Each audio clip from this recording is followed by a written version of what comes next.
The Trumpet Daily program begins right now. Hello and welcome to the Trumpet Daily radio show here from sunny Great Britain. This is Richard Palmer standing in for your regular host, Mr. Stephen Flurry.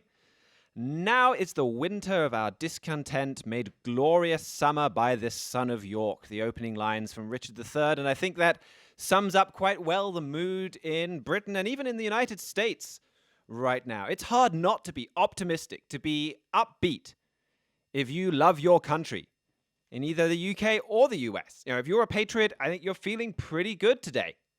I mean, over here, it is a beautiful sunny day. It's one of those days where the TV blares out repeated warnings about covering up and staying inside and putting on sunscreen and staying hydrated, and newspapers are full of tips on how to survive the heat.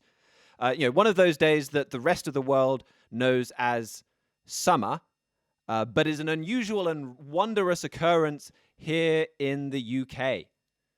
And as I mentioned, politically, just in world events, things are looking up. I was chatting briefly to Mr. McDonald, our Trumpet.com managing editor this morning. He mentioned that in his 7 years in the UK, he never remembers things seeming so upbeat.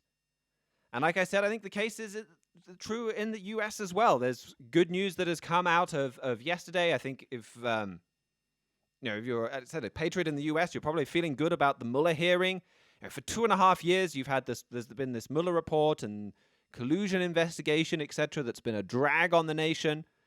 You had the nation elect a president to lead them, and then you had this investigation holding back and frustrating that administration.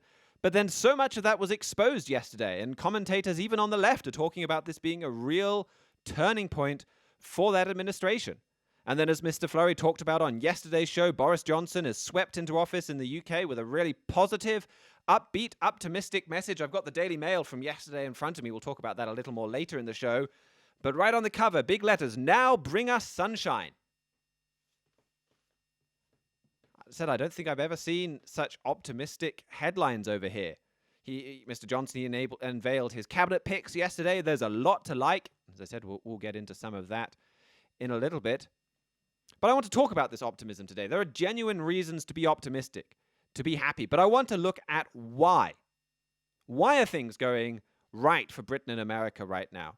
How long is that going to last? What should we do with it? And I'll start with the Mueller report. I think if there's any, just judging by the media coverage, this was a big deal in the US yesterday. If you believe the media, then I think everybody was glued to their TVs, watching the full 5 hours of this. So we can talk about that for a little bit first, though I'm sure Mr. Stephen Flurry will have much more thorough coverage tomorrow. I don't know what he's planning on talking about, but I imagine that Sam Livingston will be going through some of those clips from the hearing, and you'll have more detail from him. But you had in the run-up to this report, you had the media and the Democrats really hyping this up. You had Gerald Nadler, who was the committee chairman that was bringing Mr. Mueller to report before him. He said this is a president who has violated the law 6 ways from Sunday. He said that there was very substantial evidence that Mr. Trump is guilty of high crimes and misdemeanors. And so he was talking about how this hearing from Mr. Mueller that took place yesterday, this was it. This was going to be the moment they were telling us that the entire American nation would be convinced, would rise up with one voice and say, well, we need to impeach President Trump. This was going to change everything. They said, we have to present, he said, or let Mueller present those facts to the American people because the administration must be held accountable and no president can be above the law. So this was it. This was going to prove beyond a shadow of doubt that President Trump colluded with Russians and broke the law and was going to be impeached. That was the way that this hearing was sold. And the Democrats pinned all of these hopes and all of this hype on the Mueller report, on this Mueller testimony. And, for 2 years, they've pinned all of their hopes on this Mueller report. First of all, that was going to get rid of a president that they despised. That report came out after 2 years of investigation, this massive, expensive, open-ended, really, investigation, and it basically found nothing. And so then they pinned all of those same hopes on Mr. Mueller's testimony yesterday. And they were saying, well, this report didn't help us get Donald Trump. But then they were telling us, well, once we get this testimony, once the nation can see it on television, well, that's going to convince them. And then you had that testimony yesterday, and it was nothing like that hype. Nothing like. I was just looking over some of the headlines early on this morning, and they say it all, really. Grabian had a headline: confused-looking Mueller repeatedly asked for questions to be repeated. New York Post: the Mueller hearings were a waste of everybody's time. Politico: euphoria. White House GOP exult after a flat Mueller performance. Federalist: Robert Mueller's testimony a complete disaster for Democrats.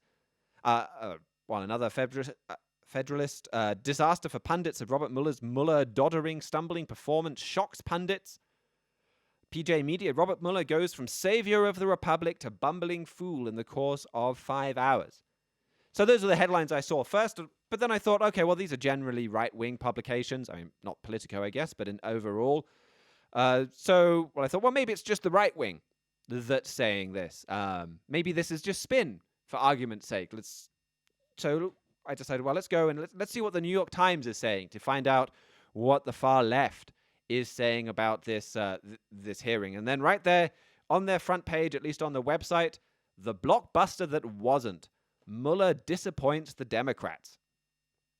And I'll just read. This isn't the Federalist, this isn't PJ Media, this isn't Fox News. This is the New York Times covering that hearing yesterday. They wrote that in the days leading up to the special counsel's much anticipated appearance before Congress, Democrats argued that the hearing from Robert S. Mueller III on television could transform the impeachment debate. While Americans might not read the book, the argument went, they would watch the movie. If so, the movie Americans tuned into on Wednesday was not the blockbuster Democrats had sought, nor was Mr. Mueller the action star that had been cast. Dignified but shaky at times, struggling to keep up, he largely stuck to yes or no and referred to the report answers and steadfastly refused to dramatize his conclusions as President Trump's critics wanted him to do. By the time it was finished, nearly 7 hours later, Democrats were disappointed they did not get the made-for-TV accusatory moment they had wanted, and the prospect for impeachment appeared far more difficult. They quote Lawrence Tribe. They call him a Harvard law professor who has argued that the House should pursue impeachment. So here's somebody who doesn't like Trump and wants to impeach him. And he wrote, much as I hate to say it, this morning's hearing was a disaster. Far from breathing life into his damning report, the tired Robert Mueller sucked the life out of it. The effort to save democracy and the rule of law, again, this is coming from someone on the radical left, from this lawless president has been set back, not advanced. They go over, a bit further down in this article, the New York Times, they write, Mr. Mueller's first extended discussion of his investigation since he was appointed 2 years ago, the threat to Mr. Trump's presidency appeared distant. And then they go through some of the more recent news about the way the New York has signaled, or federal prosecutors in New York have signaled that they're probably not going to fire additional charges in that whole hush money investigation over Stormy Daniels. The Federal Appeals Court dismissed a lawsuit that accused Mr. Trump of violating the Constitution by owning a business and being president at the same time. Even ABC News, we can play a quick clip from them where they were discussing this, and again saying, well, this is the end of impeachment, a turning point in this effort to get Mr. Trump. We can play that clip now. That question, was the ball advanced? No. Impeachment's over. I don't think Nancy Pelosi is going to stand for her members, bring forth something that is going to obviously lose in the Senate, lose with the American public. And the problem with Mueller's testimony on this issue is that he had to carry the ball for them some way, whether he wanted to or not, at least by being a vigorous, strong, rock-solid prosecutor. And he looked like somebody who'd slowed a step or two, and perhaps as the Republicans are starting to put out there, maybe he wasn't even in control of all those angry Democrats. Maybe he's a figurehead, somebody from the past that they put there so they could do their dirty work. That's the theory they're coming out with. It's not going to be bought by Democrats, but they needed more fuel for any kind of impeachment effort. So that was ABC. There are other clips noting this weakness. I think it was I forgot to note down who it was on Twitter. I think it was the GOP chairwoman who put together just a brief montage of some of the left-wing media talking about the Mueller hearing. We can hear that quickly now. There were also times when it seemed like he was unfamiliar with parts of the investigation. On optics, this was a disaster. But this has been a disaster for the Democrats. It was halting and slow and painful. It certainly seems like Donald Trump is winning. That was from the left. Mr. Trump, he gave a speech about this. He came out and talked to some journalists about the testimony. And he noted the turning point that this was in terms of all of the accusations against him as well. We can play a clip from that speech for you quickly now. So we had a very good day today, the Republican Party, our country. There was no defense of what Robert Mueller was trying to defend, in all fairness to Robert Mueller. Whether his performance was a bad one or a good one, I think everybody understands that. I think everybody understands what's going on. There was no defense to this ridiculous hoax, this witch hunt that's been going on for a long time, pretty much from the time I came down on the escalator with our First Lady. And it's a disgrace what happened, but I think today proved a lot to everybody. In fact, some of my biggest opponents wrote things today that I wouldn't have believed they would have written, and I appreciate that they did that. This has been a very bad thing for our country. And despite everything we've been through, it's been an incredible 2.5 years for our country. So a big turning point, even as he said, some of his critics now defending him, or at least saying, well, that report didn't go very well. And I said, there was 5.5, I think, hours of testimony, certainly a lot of testimony. So there'll be a lot to get through. I think there's a lot of specifics that can be made from that, a lot of different points, a lot of different ways that that Mueller kind of contradicted himself, or anyway, there's a lot to dig into, and I imagine that we'll probably hear more from that on a later trumpet show.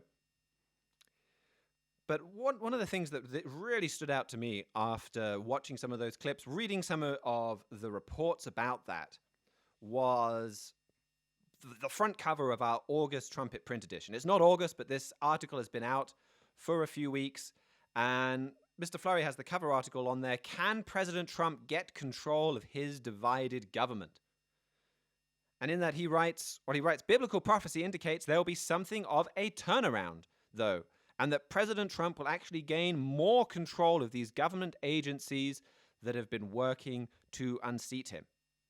There's something of a turnaround. That's what's on the cards. That's what Bible prophecy implies. And that's exactly what we saw yesterday. At least just a part of that. Something of a turnaround. Or even like we've heard some of those clips. There were Democrats saying now, well, yeah, impeachment is dead. Now the focus will shift to the investigation into the FBI. Some people have talked along those lines. Now the key to all of this, the key to understanding why Mr. Flurry made that prediction, and a forecast that I think we're just watching unfold right before our eyes right now, with that hearing, with the fallout from the hearing, with everything that's happening with William Barr, having people now investigate the investigators. The key to all of that is understanding a prophecy in the Bible. And it's a prophecy about, or a description in the Bible about a king of Israel, King Jeroboam II. You can look at books in the Bible like the book of Amos, and in that book it's clear there are prophecies in that book for the future. Things that did not happen in Amos's time or even shortly after Amos's time. He describes the wonderful world after the Messiah returns to earth, for example, in that book. He talks about a time where there's so much abundance that the plowman overtakes the reaper, that there's no shortages of food, and describing a time that we just haven't seen yet, a time that hasn't happened yet, the prophecy that's obviously for the future. That makes that book prophetic. And that book talks about Jeroboam, a historic figure, Jeroboam II. And that makes Jeroboam prophetic. And that makes the historical example of that king prophetic. That we can turn back and look at his reign in ancient Israel, and we can learn about the future from that. And there's just some really interesting points there that Mr. Flurry draws out in this article and in other ones about his reign. 2 Kings chapter 14 is where it discusses Jeroboam II, for example. And, it starts talking about him, in verse 23, but in verse 26, it says that with the time of Jeroboam, it says that for the Eternal saw the affliction of Israel, that it was very bitter. For there was not any shut up, nor any left, nor any helper found in Israel. So things were bad. Israel was in big trouble. And Mr. Flurry looked at that prophecy, and he put it together with some other prophecies and some of the articles that he's written. You can read Great Again, for example, as a great overview of everything that's going on here.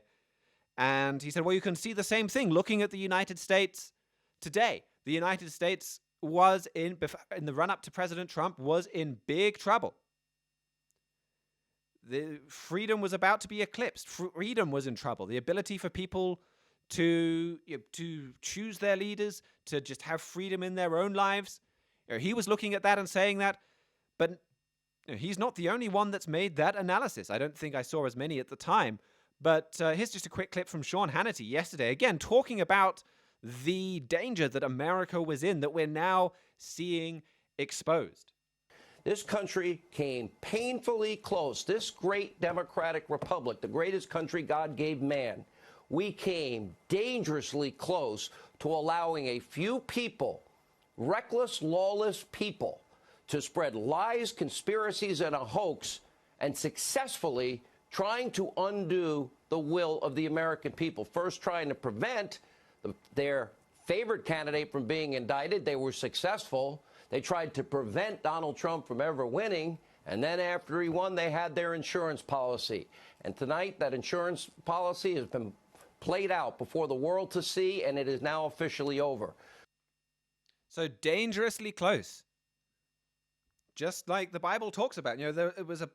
Freedom was about to be wiped out. Israel was about to be in captivity then. The affliction was very bitter. And that's exactly what we heard being talked about just on that clip there. And then verse 27, though, talks about where Jeroboam II comes in. And the Eternal said, not that he would blot out the name of Israel from under heaven, but he saved them by the hand of Jeroboam, the son of Joash. So God said he was going to save Israel, and it wasn't because of anything Israel deserved or because of anything to do with any particular leader, but because of his plan for the nation. And in that article, that cover article from the August print edition, Can President Trump Get Control of His Own Divided Government? Mr. Flurry wrote, for America to be saved, those agencies need to be cleaned up. Talking about the FBI and the CIA and these same kind of agencies involved with the Mueller report. They need to be cleaned up and made to abide by the rules. If they are driven by ideology rather than the Constitution and the law, then they will quickly turn America into a tyrannical state. That is what happens without government to implement the law, and that is what America was close to experiencing. But something happened to stop that, at least temporarily. And as he said there, well, okay, for America to be saved, it means that these agencies need to be cleaned up. And I think yesterday went some ways towards that happening, to exposing some of what's been going on in those agencies. In that article, who will win is on the cover, but President Trump gets control. Well, can President Trump get control of his own divided government? Mr. Flurry draws attention to another key prophetic scripture, and that is in Amos that I mentioned before, that talks about Jeroboam II, and that is in Amos chapter 7. Amos chapter 7 and verse 12. Here it says, well, also Amaziah said unto Amos, O you seer, go flee away into the land of Israel and eat bread and prophesy there, but prophesy not any more against Bethel. It is the king's chapel and the king's court. And so this is a man, you can see earlier, Amaziah, he was involved with Jeroboam II, And Mr. Flurry, in that article, he wrote, when Amaziah talks about the king's chapel, this implies that Jeroboam has the backing of the nation's religious people. And we've seen that, and Mr. Flurry's talked about that on this show before. And then going a bit further down, he says, then Amaziah says the king's court. Here the word for kings is actually the Hebrew word meaning kingdom. It's a different word than used when it says king's chapel. It should read, it is the kingdom's court. And the word court can refer to an assembly of buildings or an area where the law is taught and practiced and used. Webster defines court as a place where justice is dealt. The Hebrew word could also mean household. One definition is a movable house, a tent with a covenant in it. Another source says place of any kind. So this is very broad, and it's discussing the national power as governed by the president. In Washington, D.C. is the Supreme Court building where judges are to interpret the law. In the same area are the buildings of the CIA, the FBI, the Justice Department, the State Department, the Pentagon, and others. Most of them were built during or after the Great Depression when they had a lot of manpower to use, so they built some truly impressive structures for the government. It is logical this prophecy is talking about these government structures or agencies. After all, if Jeroboam is going to be used to save Israel, he would need the law on his side. He wouldn't be able to use the government like he needed to without the legal structure behind him. He needs that power. The leader of end-time Israel in Amos 7 had a lot of power, but he has had to fight to get that power and hold it. So it's saying, well, this prophecy, it's logical that it's talking about President Trump getting control of these agencies, that he would be in control of the kingdom's court, that he would be in control of the CIA, the FBI, the Justice Department, the places that are launching all of these investigations. And commentators were basically talking about exactly that based on yesterday's testimony, that this is a momentous step towards him getting control of these courts, of what's been going on there, being exposed. And what we saw on display yesterday was fulfilled prophecy. That's a reason to be excited. That's a reason for hope and optimism. Now, it's important to note that this is only temporary, this resurgence that's happening under President Trump. And we'll talk about this a bit more later. I wanted to get into this a bit first because understanding this prophecy and this prophetic background is important to understanding what I want to talk about with Brexit and with the new Prime Minister in the next segment. But in that Trumpet print article, Mr. Flurry writes, how wonderful that God reveals that spectacular future in advance to give us all hope as we face such horrifying times. How marvelous that he explains the event that leads to the future, including what it means when a Jeroboam-type leader comes along and shocks everyone, especially the opposition, by turning things around in America. How magnificent to understand these events in the context of the larger prophetic panorama. So it was, I think yesterday was a step towards him getting control, just like Mr. Flurry forecast in that article over the kingdom's court. But at the same time, we need to put this in context of its prophetic panorama. And that's what I want to do today. And I said I want to bring Britain in too. So we'll take a quick break, and then we'll talk about some of the great news that's been coming out of Britain, the sunny optimism here. And we'll put that in that critical context that Mr. Flurry talked about. It's larger context in the prophetic panorama.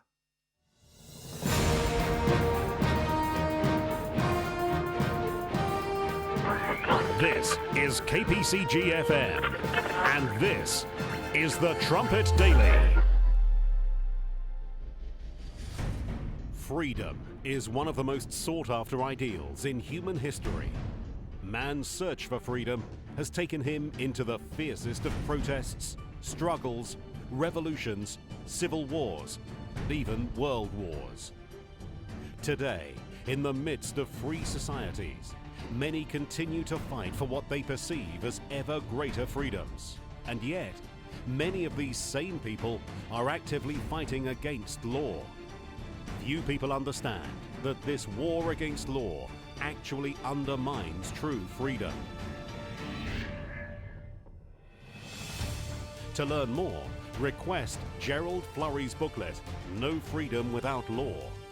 In this free booklet, you will see what the Bible says about the latter-day spirit of rebellion and lawlessness that is now so common in our nations today. Also request America Under Attack.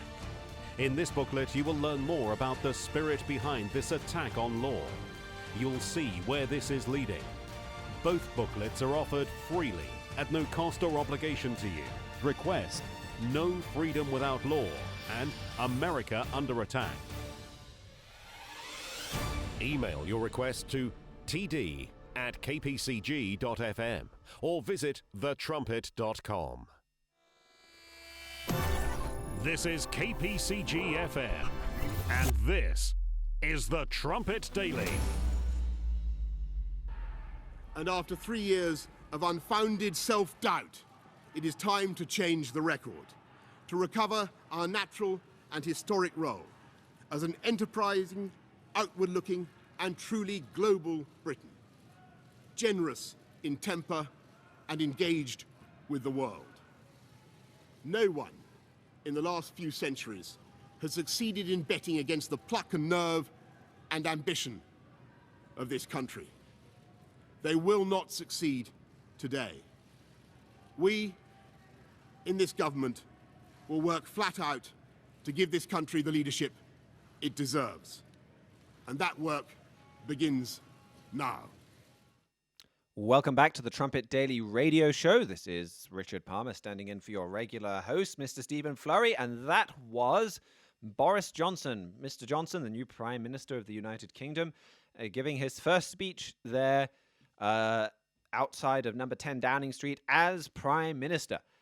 And as we drew attention to yesterday, full of optimism, full of a can-do spirit, and really that's the spirit of the whole UK right now. I've got the Daily Mail from yesterday in front of me, and well, they have a PM Boris special edition, and the Daily Mail, they're not a pro-Brexit paper anymore. They're under new management. They're a pro-Remain paper, but even so, hope, optimism, it jumps off this whole paper. Right on the front page, they've got this big picture of Boris Johnson.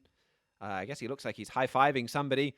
But it says on the cover there, EU talks looming, rebel MPs plotting, but after Boris wins landslide vote with a burst of optimism on the day Britain baked, a Brexit-weary nation's cry is, now bring us sunshine. They talked about how he's giving us an upbeat vision of a re-energized nation. They wrote the Conservative leader pledged to end the British paralysis and banish negativity. And like I said, that kind of spirit just leaps off the headlines of the different pages in its paper. They have some quotes from that speech that Mr. Flurry played yesterday. They have a whole, it's called, their article on that is called, Hey Dude, speech filled with feel-good factor. And just... then they have another page. He's gonna be Britain's Trump. Who says so? The president, as he hails Boris and says he'll do tremendous things with Farage. And Mr. Flurry talked about those links to President Trump yesterday. So lots of optimism. And then you see that all through the papers again today. The Daily Mail or the Daily Telegraph. I guess they are a pro-Brexit paper, but again, they had lots of upbeat headlines. Urgent, pulsing and plucky. The Boris factor is here to remind us what true leadership looks like.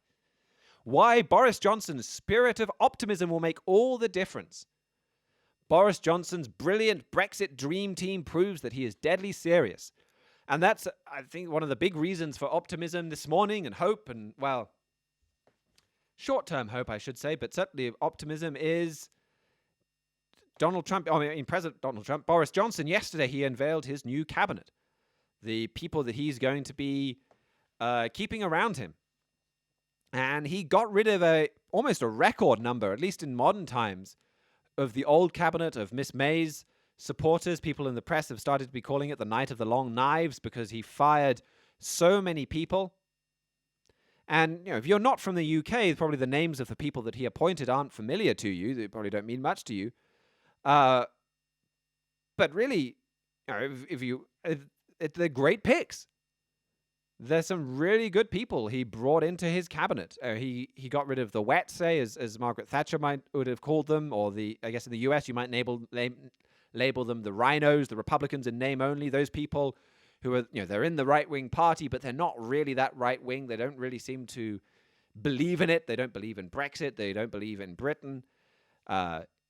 he got rid of them, and then he brought in kind of the proper conservatives, people who have been writing newspaper columns that have been exactly right for years.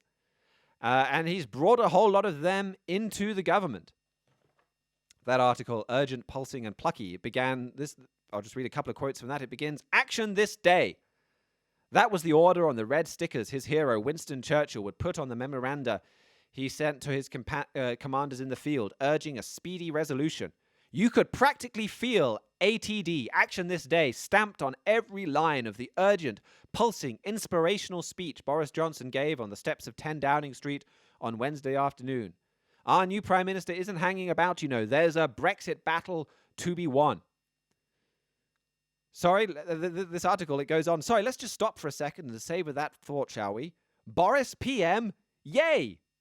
Our very own columnist, who has entertained, galvanized, and crikeyed within these pages for so long, finally has the chance to put into practice what he has preached. Now, it would be a bit like with some of those appointments yesterday in the US if the Tea Party or something similar were all brought into positions of power all at once. Alistair Heath, he was the one that wrote that article, the title I read out a little bit ago, about Boris Johnson's brilliant Brexit dream team. He writes, could this finally be the one? The government all true conservatives, all true Eurosceptics, and all true free marketeers have spent years pining for. The first genuinely centre-right government since Margaret Thatcher, committed to changing Britain in deep and radical ways. You know, he talked about some of the dangers in the optimism, that we could be disappointed. But he wrote, despite all these obvious, almost overwhelming dangers, the early signs are that there is at least a chance that something extraordinary might happen for the first time since the early 1980s. Contrary to what the naysayers had claimed, there is a plan, there is a method, and there are the people to deliver it. So the great make-or-break question for Johnson this time around, well, whether he would appoint a proper team immediately and what its intellectual and ideological composition would be. He didn't disappoint. Johnson's decision to purge the cabinet of anyone who couldn't or wouldn't deliver was spot on. Many of his critics feared that he would be too weak to wield the axe. Instead, he proved ruthless and decisive, launching the most radical reshaping of a cabinet outside of a change of party in living memory. It's do or die, and he meant it. This article goes on to say his appointments so far have been exceptional, as good as there could be from a free market and Eurosceptic perspective. Take the top 3 cabinet jobs. Saeed Javid, a free marketeer with a superb grip of economics and finance, now has it in his gift to become one of Britain's great chancellors. Priti Patel, a principled Thatcherite who will be a radical anti-crime Home Secretary, and Dominic Raab, will project a pro-Brexit vision of global Britain as a foreign secretary. All 3 are children of immigrants. All 3 embody the great pro-capitalist Tory meritocratic ethic of the 1980s. And, yeah, like I said, well, if you're not from the UK, those names probably don't mean much to you. But these are people who have been pro-Brexit all along, who have really and worked hard for years, even years before the referendum, worked hard to bring this about. You know, Priti Patel, for example, she was basically fired from Theresa May's cabinet for being too pro-Israel. But she's brought into one of the top positions in Boris Johnson's cabinet. I mean, a pro-Israel politician in Britain's government, that's fantastic. I mean, we so rarely seem to have that. One of his first biggest appointments was to appoint Dominic Cummings as a senior advisor, which, again, a name that's probably not familiar if you're not from the UK, but I was really cheered to see that. He's, in case you have seen that, the Uncivil War movie that they put together about the Brexit campaign, he was the one that was played by Benedict Cumberbatch. He is right at the heart of the Brexit movement. He was the leader of the vote, or the director of the Vote Leave campaign. He played a huge role in getting Britain out. And he's one of those people that, to the people that don't like him, they believe he is genuinely insane. To the people that do, he is a genius, but still a bit mad. Anyway, a force of great force of personality. He is going to drive the deep state or the civil service or whatever you want to call it in Britain. He is going to drive them mad. I would love to. It would be very entertaining to watch him come into there as a senior advisor with a lot of authority, taking charge of that apparatus. And it wouldn't surprise me if we see a whole lot of them quit, faced with his drive, his energy, his commitment to just trying to do the right thing rather than the way it is always done, to a radical change. I think it's a lot about kind of updating democracy into the modern, the internet age. People were talking about his appointment as being one of the most significant ones in terms of telegraphing what this next government under Boris Johnson is going to be like. It's going to be radical. It's going to be different. It's going to be committed to making big changes. That's the message that the appointment of men like Dominic Cummings sends to the nation. And Robert Peston, he wrote, that's the ITV's political advisor, that Cummings is never a passive advisor. Cummings has an extraordinary sense of purpose and objectives, and pity those who get in his path. And all the right commentators are happy to see what's happening here. And things are looking down. Things are looking bad for the anti-Brexit deep state, or those kind of the Remain establishment in the UK, in a whole load of other ways. I mean, we've talked about before the way Britain's deep state, say, or the media, the press, top politicians, they've all opposed Brexit. They've all attacked pro-Brexit supporters. And anti-Brexit critics, they've tried to create this whole narrative that said, well, Brexit only won the referendum because they cheated. There's even some of the more unhinged members of that are saying, well, it's the Russians, just like in the US. It's Russian collusion. That's where Brexit came from. That's why Brexit won the election. You know, they've said, well, these campaign groups, they broke spending limits, and Britain's Electoral Commission, they've tried to help this narrative along by selectively prosecuting pro-Brexit groups while turning a blind eye to spending irregularities and law-breaking, basically, from the anti-Brexit groups. Those that oppose Brexit, when they were forced to confront their law-breaking, they're let off with small fines, but they really go after the pro-Brexit people. So the anti-Brexit people, they're let off with small fines, but the Electoral Commission, they've really gone after anybody who's pro-Brexit. And one of their biggest victims was a young guy, I think he was at the time maybe 22, I think he's a bit older now, pro-Brexit campaigner Darren Grimes. And he helped organize a pro-Brexit youth group in the run-up to this election. And the Electoral Commission really went to town on him. I think he was just a pawn in terms of their aim to, or the anti-Brexit people's aim to paint this all as some kind of illegal, underhand thing. So they conducted an investigation into Darren Grimes, and they found that he did nothing wrong. And so they conducted another investigation into Darren Grimes, and they found he did nothing wrong. And so they conducted a third investigation into Darren Grimes, and they found, finally, one box that he had ticked incorrectly on one form. They also said in this third investigation, they found that he had over-completed a form about his spending. Now, he gave them too much information, and apparently that is a terrible crime. And so they decided to fine him for law-breaking. They wanted to give him a £20,000 fine. But a lot of the pro-Brexit people, they rallied around him. The Guido Fawkes blog, run by Paul Staines, for example, they helped him organize a crowdfunding campaign to appeal against this persecution. And the Electoral Commission, they spent £500,000 pursuing this 22-year-old who ticked one box wrong through the courts. £500,000. And last Friday, a judge ruled not only in Grimes' favor, but he gave the Electoral Commission a pretty big telling off. You know, he said that the form that they'd accused Grimes of making a mistake on, the judge said it was very complicated, really hard to fill in correctly. But more importantly, he said that the way the Electoral Commission had gone around this was fundamentally wrong, that they had assumed that he was guilty and then challenged him to prove that he was innocent, that the whole way they had prosecuted this was unjust, and that because of this, the Electoral Commission had ignored a whole lot of evidence that would clear him. And this is just the latest. The Electoral Commission, they also tried to get the Metropolitan Police to go after Darren Grimes. And again, the Metropolitan Police had to come back to them and say, well, no, we can't. Well, they said again, they gave them a telling off. saying the way you're doing this is just unjust. You're not giving us the information that we need to go out after him. You're hiding information that could clear him. So I think just like in the US, you're seeing the deep state be defeated. And there have been other victories just in the last week or so too. You may remember, if you're a very devoted listener to this show, we've talked a little bit about Sir Roger Scruton. He was sacked from the government, or from having a government job, a few months ago after a journalist lied about what Sir Roger had said in an interview. He twisted his words, made it sound like he was saying something he didn't, while he was invited back into the government just a few days ago. So that injustice has been reversed and corrected. The Guardian, they've written some vile things about a female pro-Brexit reporter.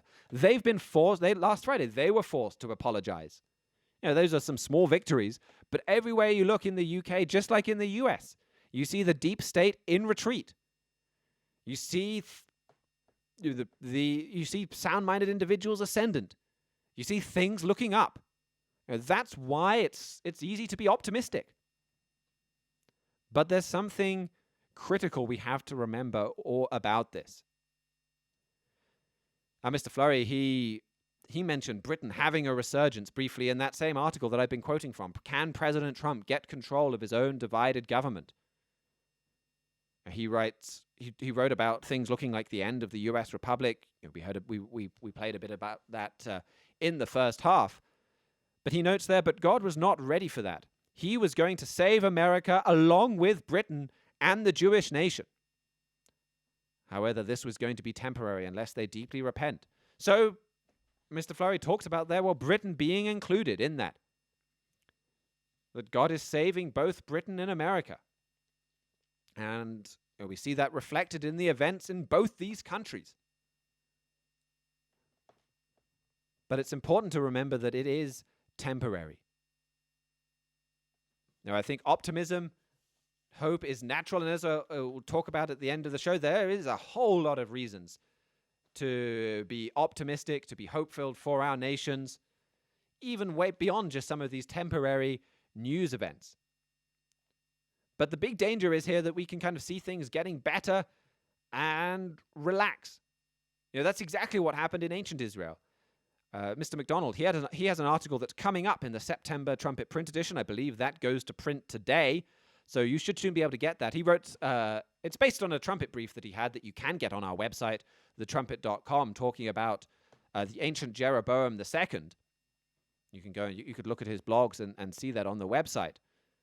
But back then, in ancient Israel under Jeroboam II, God's prophets were warning Israel of what was happening.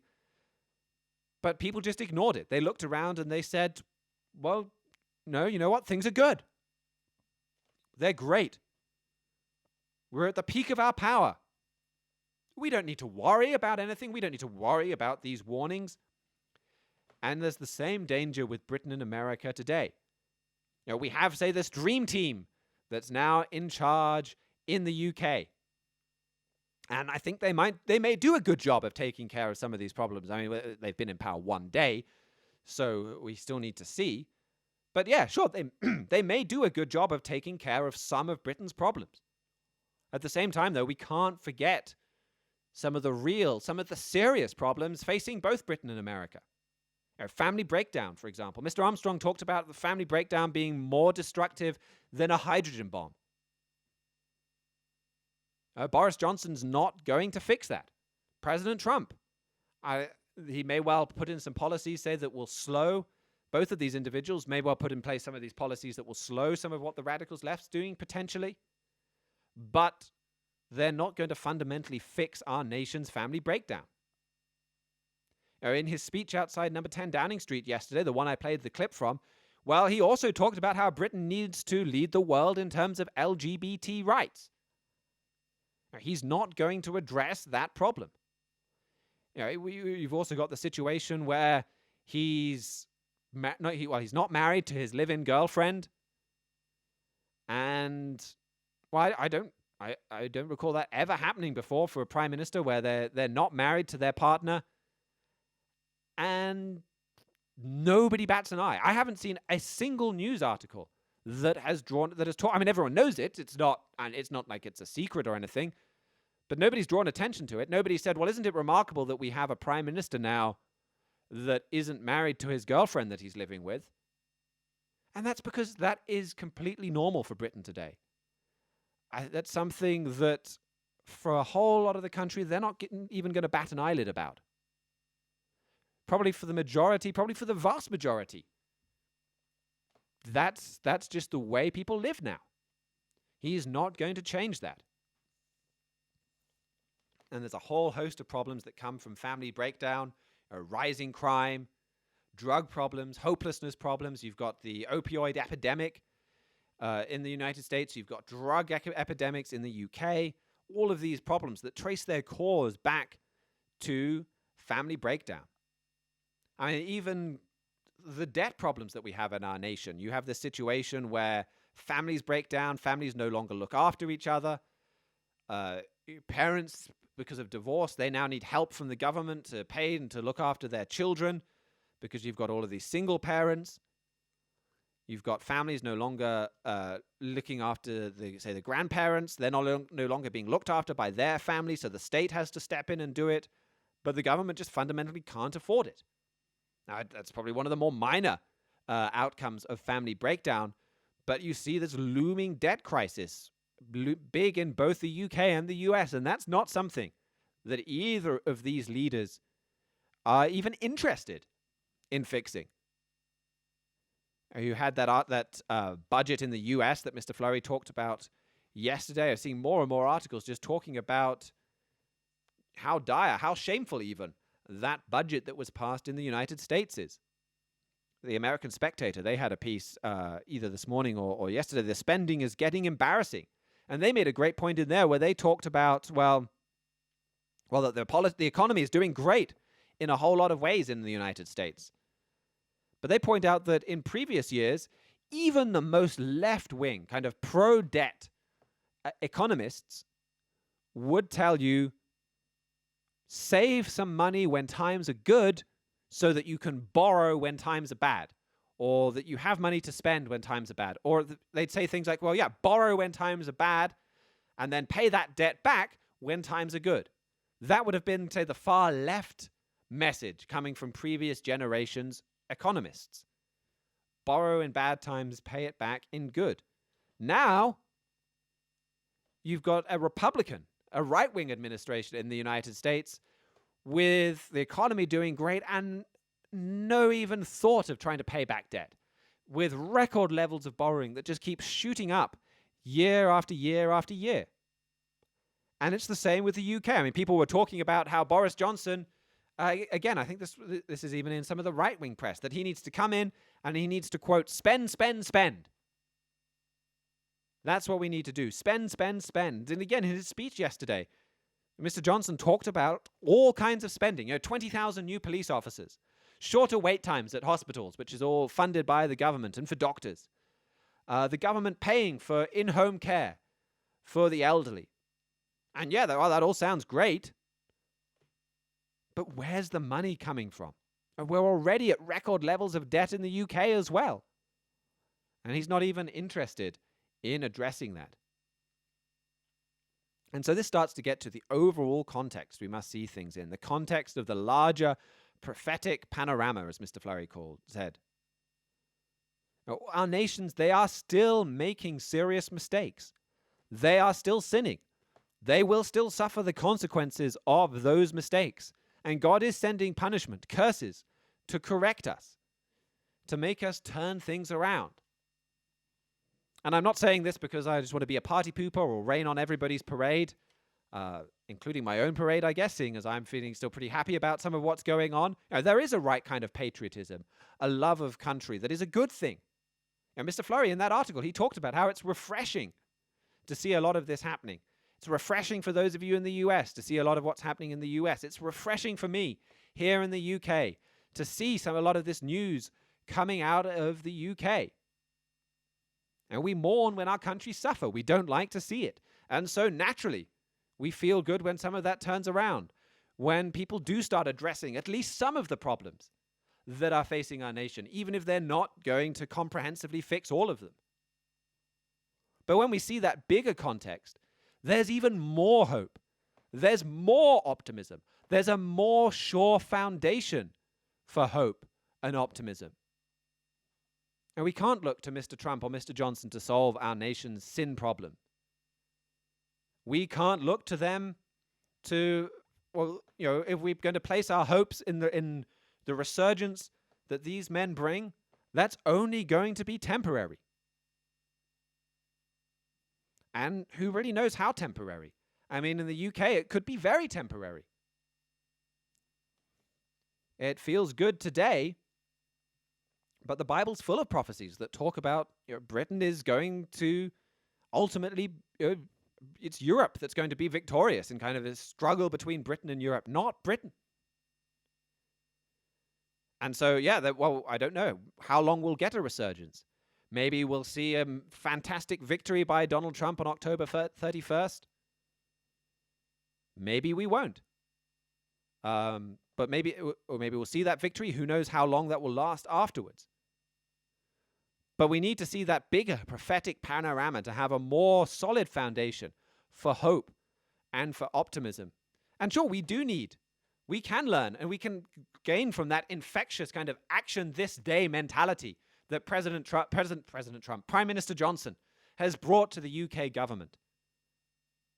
We can learn from that. We can use that. It's critical that we do use that just because that gets to the heart of why there has been a resurgence. Why God is having this temporary resurgence. Mr. Flurry talked about the reason why in a Key of David in May 2018. We'll play a quick clip from that now. Well, you have the history of Israel, and then it is prophetic. When God talks about saving Israel, He saved them anciently, or temporarily, and He's going to save them in this end time, temporarily. So He can get one more message to them, one more warning. He's given numerous warnings before, but He wants to give one more to give them a chance to repent and turn to God and not be corrected as severely as they will be if they don't respond. So why? Why is there this resurgence? Why is God saving Israel temporarily? Because there's a warning message that we have to get out. There's a work that we have to do. There's action this day that we need to be taking. And the fact that it's temporary gives us a lot of urgency to go and to do what we can. Mr. Flurry talked about that a bit later in that Key of David. I've got one more clip from that we can play now. Have you noticed how successful Mr. Trump has been in spite of almost unbelievable opposition? Is that just him doing that? And the answer is no, it isn't. God said He would save Israel through an end-time Jeroboam. He would do that temporarily. Now, why is it temporary? Well, there is a message that has to go out one more time. There's a message that has to go out. We have a short time to get one more message out. That is why the resurgence.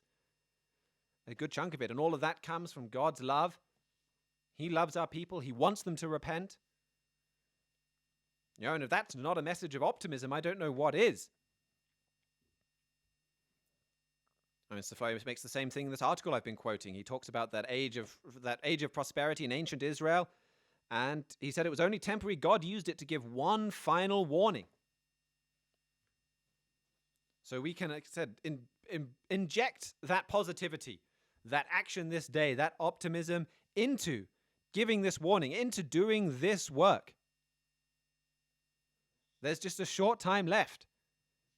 And so it's the time to get involved, to contribute, to give, to get the work done. And it's something everybody, anybody can contribute to. Now, the Bible talks about, I'm rapidly running time, the Bible talks about, for example, in Romans chapter 15, verse 30, about laboring together with God's apostle in prayer, striving. Paul says, strive with me. You know, really work hard with me in prayer. That's something anyone can do. That's something that this work needs in this time of this temporary resurgence, so we can use this time as effectively as possible. I mean, it's interesting, and they're the prophetic nations, but God draws attention to this resurgence in Britain, America, and Israel, and God has a work in Britain, America, and Israel. That's not coincidence, and we just have a short time to get that work done. when you see that picture, when you see what God's doing, that's the sure foundation for hope and optimism. As we kind of come towards the end, I'll just read the conclusion from Mr. Fleury's article here, because it is such a positive conclusion on this article that, I'll read you that quote one more time. Can President Trump get control of his own divided government? And I'd really urge you to, if you haven't read that article, to go on our Trumpet website, thetrumpet.com. If you scroll down a bit, you'll see the front cover of our latest magazine. Really read that. That gives you the background to understand what is happening here. But, God talks about, Mr. Fleury talks about in there, how wonderful that God reveals the specific future in advance to give us hope to face such terrifying times. How marvelous that he explains the events that lead to the future, including what it means when a Jeroboam-type leader comes along and shocks everyone by turning things around in America. He says, even the nightmares of the Great Tribulation make sense when you apprehend the increasing big picture. Receiving this kind of understanding is priceless. In fact, God says that those to whom he reveals this truth and who help him proclaim it, those who wholeheartedly turn to him and conquer the devil, will share his throne and help him rule. It may involve confrontation in the short time as it did for Amos, but it comes with the magnificent honor of sitting on the throne of David with Jesus and Christ forever. That should make a throne of David with Jesus Christ forever. That should make your imagination soar. See that vision, be moved and stirred by it, and turn your whole heart to God, who will transform that vision into reality. You're listening to the Trumpet Daily radio show. Please tune in tomorrow here at KPCG at TD at kpcg.fm.